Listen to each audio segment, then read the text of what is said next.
Ton anxiété est alimentée par trois noyaux. Ton intolérance et manque d'envie d'accepter la présence de pensées, émotions et sensations inconfortables. Ta croyance limitante, si je ne m'occupe pas de cette pensée, émotion ou sensation, alors elle va persister, s'empirer, voire se réaliser. Et ton manque pur et dur de foi en l'idée que la vie te veut du bien. Maintenant, je vais t'expliquer comment ce triple noyau alimente ton trouble anxieux. On en parle et abonne-toi si tu veux une vidéo par jour pour guérir de l'angoisse. Et donc, comme je dis, le problème avec ces noyaux, c'est qu'ils sont faux. C'est des mensonges. Ils ne sont pas liés à la réalité. Donc bien sûr que si, tu es capable de résister à la présence de n'importe quelle pensée, émotion et sensation, mais 10 fois plus que tu ne le penses. Non, tu n'as pas besoin de tout contrôler et de t'occuper de tout personnellement pour pas que ça parte en cacahuète. Et bien sûr que si, ton cerveau te veut du bien, ton corps te veut du bien et la vie te veut du bien. Et en fait, le fait que ces trois noyaux au centre de ta vision de la vie soient faux crée une dissonance tellement innaturelle que la seule façon de pouvoir continuer à vivre sans les remettre en cause, c'est de faire appel à trois faux alliés: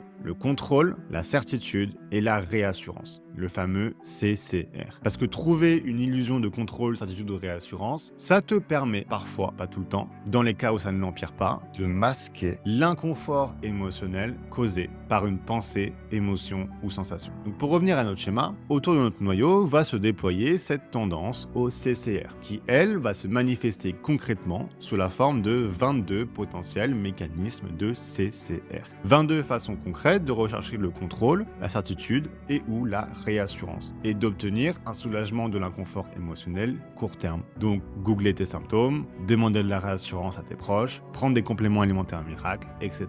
Et donc, comment tu guéris? Tu fais marche arrière, tout simplement. Tu interromps d'abord les CCR, ta femme, ta dépendance au contrôle, à la certitude et à la réassurance, et tu résistes à l'effet de manque assez longtemps pour que ton cerveau réalise la supercherie et que ces trois noyaux sont faux. Et donc ça fait très bizarre quand tu remets en cause toute la vision de ta vie. Donc c'est un moment chaotique, mais éventuellement tu fais ce que moi j'ai fait et tu y arrives. Et une fois la vérité rétablie, tu es de retour dans la vie normale où tout semble naturel, y compris comment ressentir des émotions inconfortables. Et voilà, donc j'espère que cette vidéo t'a apporté quelque chose. Si tu as atteint un trouble anxieux et que tu veux savoir où tu en es dans ta guérison, je t'ai préparé un petit test que tu peux faire gratuitement qui va te générer un compte rendu assez complet pour te permettre de savoir où tu en es et comment commencer ta guérison. Tu peux y accéder en cliquant sur le lien dans ma description.